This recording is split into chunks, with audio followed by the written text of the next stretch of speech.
the A5530 mat antenna. For all you race timers out there that already use it or are thinking about using it, Mike's going to show us a little bit more about it and how to connect it with our reader and connect the mats together. So the stage is yours. Wonderful, thanks Suzanne. So what we've got here is we've got the Time7 A5530 mat antenna.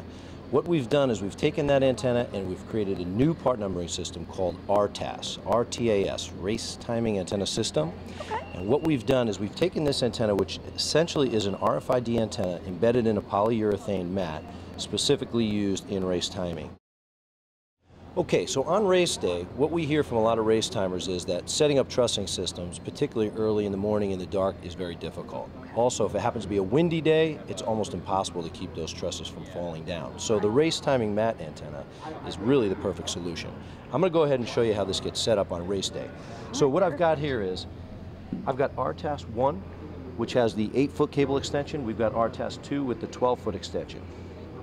First thing you need to do, and keep in mind, we can get as many of these mats in a row as you need. First thing you need to do is secure the mats together. The mats come with a anchoring strap. This one is already anchored. I'm going to show you how to put that together. A lot of people are using gaffer's tape out in the field because they don't realize that the connection system is built right into the mat. What we've got is, on both sides of the mat, we've got these red, soon to be yellow, adjoining straps. They sit down in this tray. All you need to do is slide your two antennas together, lift the strap out of this tray, slide it through from antenna 1 to antenna 2, and snap it down into place. There's one on either side of the antenna. Once you get those secured, these mats will not separate. Next thing you're going to do is you're going to run your cables. So we are working with mat number 2. So what we're going to do is we're going to run this cable along the line marked mat number 2, snap it into place. We're going to move along to mat number 1, continuing along in the mat number 2 cable guides.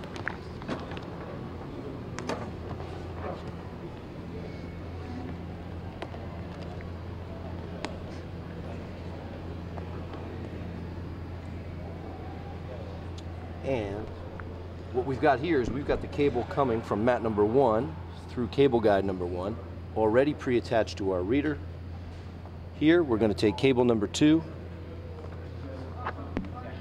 back to antenna port number 2 on our reader. Now, depending on how many ports you've got on your reader, obviously you can set up a minimum of 2 antennas on most systems, up to 4 on any one system. Obviously, some of the systems from the bigger race timers have up to 8 ports. We've got 6 antennas. It's a pretty simple process, and what's really beautiful about it is when it comes time to break down, you can pull this out of the roadway very quickly and get out of the way. Well, fabulous. Okay, so now you have the cables coming from here, and you can keep going. That 12-foot cable is just designed to go over mat 1 through mat 2 to mat 1. Correct. Now mat 3 and 4, if we had those available, their cable is designed to go through mat 2, 1, and then to the reader. Is that correct? That's correct. For okay. a maximum of up to 6 in a row. We really don't recommend going any. We can make you an antenna that would go longer. The problem is that we've got so much loss in those cables that you wouldn't get good reads if you had to go any further than a 24-foot distance. Okay, and then you could also put some kind of mat over these cables so they're not tripped on, but this is... Sure, well, and typically this reader would be mounted either inside a vehicle, on a table, right, so right. Not on the ground. And this is perfect. No one's going to trip over these. I mean, they're smooth finish.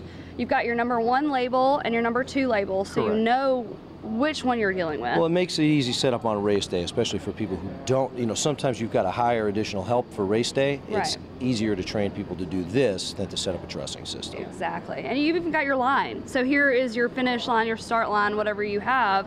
So you even have the actual line there on the, drawn on the, or pasted on the mat. Correct. That's something new on this RTAS model versus the old A5530 antenna. Oh, okay, so that is one of the differences, and it also is, the difference would be the mat, the cable gauges that the well, really, so the cable guides were there, but what we've done is we've instituted this new labeling system just to make an easier setup on race day. Awesome. Okay, great. Well, Mike, thank you so much. Is there any last words you want to say on the RTAS? Well, I would just let people know that regardless of whether you're building your own system or you're using a system from one of the established race timing companies, this mat will work. It's compatible.